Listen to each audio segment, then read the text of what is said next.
आज जो कहानी मैं आपके लिए लेके आ रहा हूँ ये पूरी तरह से काल्पनिक है। हम किसी भी तरह के अंधविश्वास का प्रचार नहीं करते। ये कहानी 3 दोस्तों की है। 3 दोस्त जो छोटे शहर से बड़े शहर काम की तलाश में आए थे। छोटे शहर से जब कोई बड़े शहर में काम के लिए जाता है तो सबसे पहले उसको एक घर की ज़रूरत होती है। वो लोग एक पुरानी बिल्डिंग के नीचे पहुंचते हैं। बाहर से देखने में वो बिल्डिंग काफ़ी पुरानी लगती है और अंदर से उसमें काफ़ी मकड़ी के जाले और बहुत ही भद्दी तरह की बिल्डिंग लगती है। किसी तरह वहाँ पे एक वॉचमैन जिसका नाम पवन है, वो लोग उससे पूछते हैं, अरे भाई साहब, यहाँ पे कोई रूम मिलेगा क्या? पवन एकदम शांत रहता है, वो टस से मस नहीं होता। वो ऐसे सोचते हैं कि पवन ने जैसे उसकी बातों का ध्यान ही ना दिया हो। फिर उनमें से एक पवन को हाथ लगाता है। जैसे ही पवन को हाथ लगाता है, पवन अचानक से चौंक जाता है। हाँ, क्या हुआ भैया, क्या हुआ? तभी उनमें से एक लड़का जिसका नाम अजय होता है, वो पूछता है, अरे भाई साहब, मैं ये पूछ रहा हूँ यहाँ क्या रहने लायक कोई रूम मिलेगा? पवन अजय की आंखों में देखते हुए बोलता है, चले जाओ यहाँ से, चले जाओ, चले जाओ, चले जाओ यहाँ से।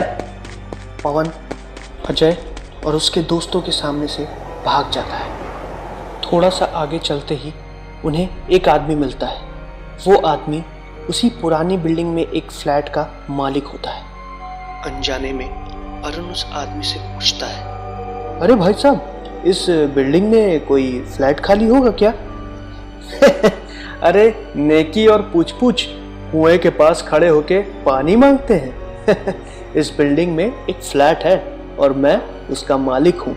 आइए आपको दिखाता हूँ। तीनों दोस्त उसी फ्लैट के मालिक के साथ बिल्डिंग के अंदर जाने लगे। तीनों लोग जब बिल्डिंग के अंदर जाते हैं तो देखते हैं बिल्डिंग अंदर से काफ़ी पुरानी है। बिल्डिंग के सीढ़ियों पे काई जमी हुई है। हर दरवाजे पे लकड़ियाँ टूटी हुई हैं। खिड़की पे कांच टूटे हुए हैं और ज़्यादातर बिल्डिंग के कोनों पे मकड़ी के जाले लगे हुए हैं। वो मकान मालिक और तीनों दोस्त बिल्डिंग की लिफ्ट से तीसरे फ्लोर पे जाते हैं। लिफ्ट से बाहर निकलते ही विजय मकान मालिक से पूछता है, आपका गार्ड जिसका नाम पवन है वो बहुत अजीब सी हरकतें करता है। तभी मकान मालिक जवाब देता है, अरे वो तो पागल है, आप कहाँ उसकी बात पे विश्वास कर रहे हैं? आप आइए, अपना फ्लैट देखिए, यही है आज से आपका नया आशियाँ। तीनों दोस्त फ्लैट के अंदर अपना कदम बढ़ाते हैं। जैसे ही वो अंदर जाते हैं, विजय के फ़ोन की घंटी बजने लगती है। विजय अपने दोस्तों से बोलता है, तुम दोनों अंदर जाके फ्लैट देखो, मैं ज़रा माँ से बात करके आता हूँ। विजय फ़ोन पे बात करने के लिए बाहर चला जाता है और अजय और अरुण दोनों लोग मकान मालिक के साथ अंदर चले जाते हैं। मकान मालिक के साथ फ्लैट के अंदर जाते ही तीनों ये देखते हैं, बाथरूम के दरवाजे, किचन के दरवाजे और बेडरूम के दरवाजे, सारे दरवाजे खुले हुए हैं। मकान मालिक हैरान हो जाता है और घबराते हुए कहता है, अरे ये वो रात में आंधी आई थी ना, शायद इसीलिए हवा से दरवाजे खुल गए हों। कमरे में अचानक से शांति हो जाती है। दोनों दोस्त एक दूसरे की तरफ ऐसे घूर के देख रहे होते हैं जैसे मानो उनको सांप सूंघ गया हो। बाहर विजय अपनी माँ से बात करके दोबारा अंदर आ रहा होता है। तभी वो देखता है कि उसके फ्लैट के जस्ट सामने एक औरत बैठी हुई है। वो औरत एकदम मूरत की तरह बैठी हुई है, जैसे मानो वो किसी चीज़ के इंतज़ार में बैठी हुई है। वो लगातार विजय के नए फ्लैट की तरफ देख रही होती है। तभी विजय जाके उस औरत से पूछता है, अरे दादी, आप किस फ्लैट में रहती है? वो औरत कुछ नहीं बोलती है। वो चुपचाप बिना पलके झपकाए बस विजय के फ्लैट की तरफ देख रही होती है। तभी विजय फिर से पूछता है, अरे आप चुप क्यों हैं? कुछ तो बोलिए। वो विजय की तरफ अपनी आंखों को घुमाते हुए बोलती है और रोने लगती है।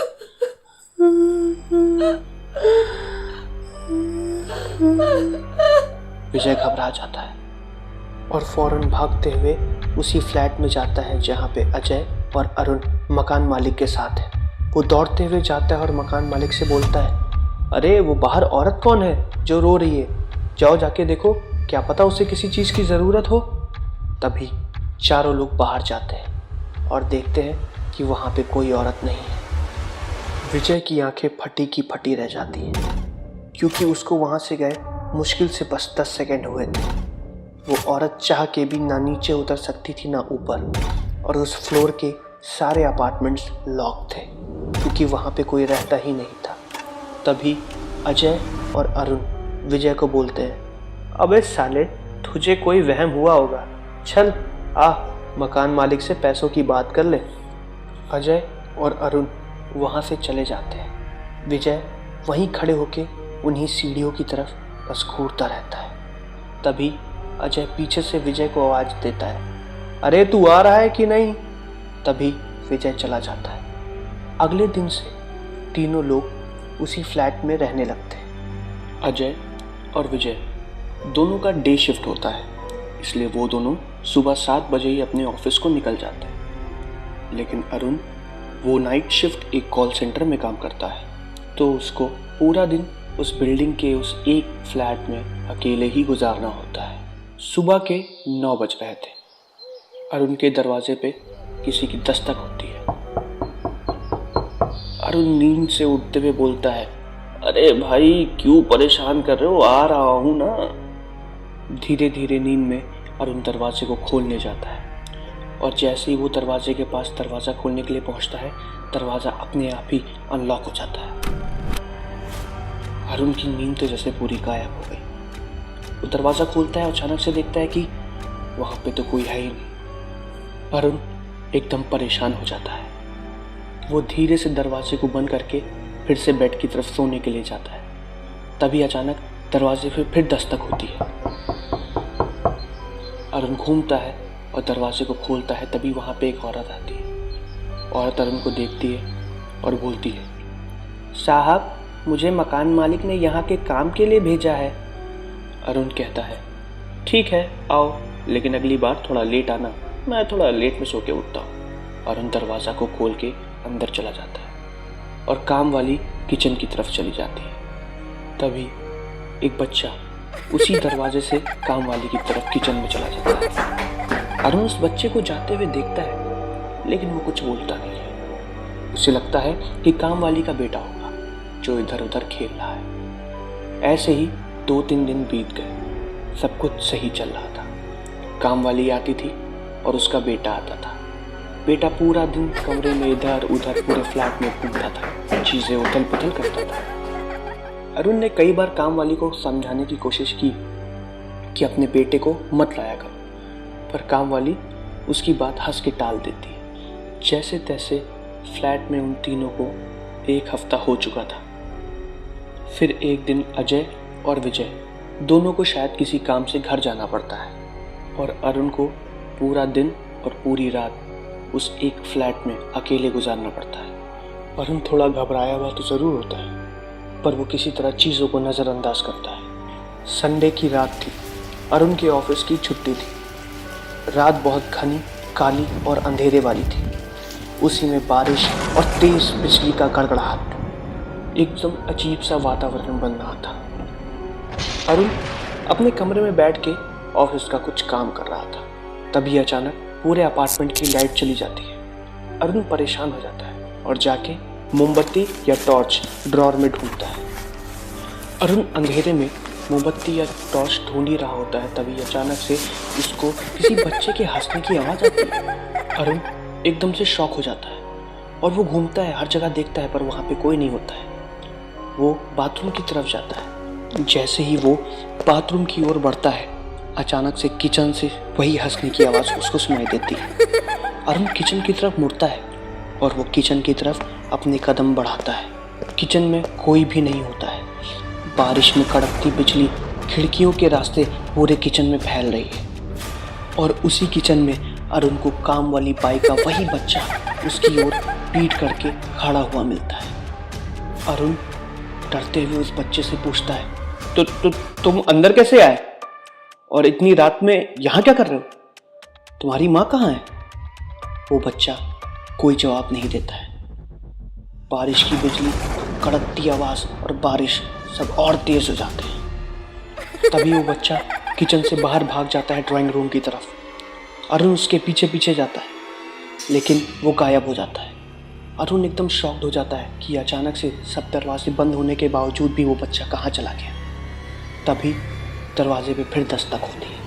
अरुण दरवाजे की तरफ भागते हुए जाता है, लेकिन बाहर कोई नहीं होता। पीछे बिजली और तेज कड़कती है और अरुण को एक परछाई दिखती है। वो जैसे ही पीछे घूमता है, उसको वही बुढ़िया दिखती है जो सीढ़ियों पे बैठी रहती है। वो बुढ़िया परछाई में काली साड़ी में, और उसकी आंखें जैसे सफ़ेद मोतियों जैसे चमक रही। हंसते हुए अरुण को देखती है। उसके दांत जैसे किसी राक्षस के दांत हो और उसके हाथ किसी लोमड़ी के पंजे जैसे।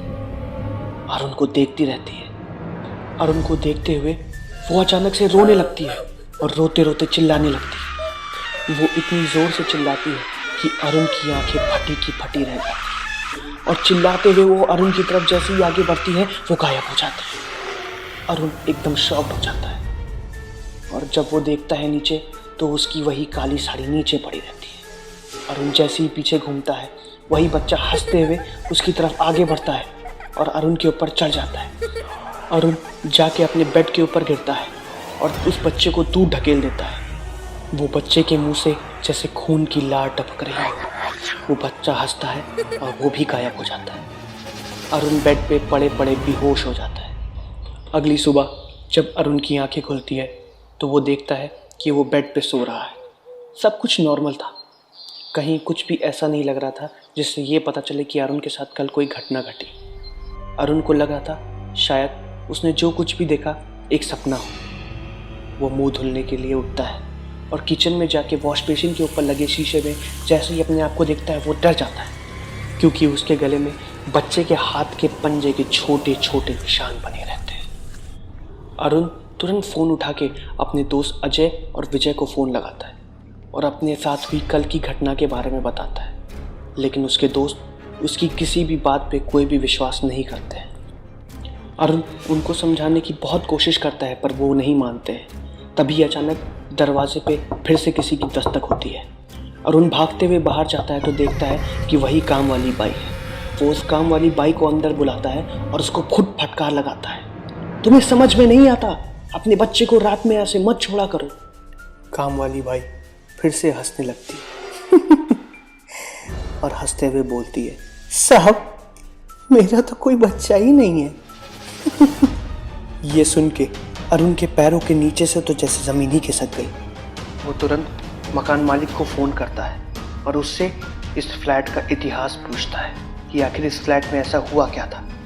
मकान मालिक सारी बातें बताता है कि बहुत पहले एक आदमी जो कि कर्ज में डूबा हुआ था, उसने अपनी बीवी और अपने बच्चे को कुल्हाड़ी से काट के खुद फांसी लगा के आत्महत्या कर ली थी, क्योंकि वो लोगों का उधार चुका नहीं पाया।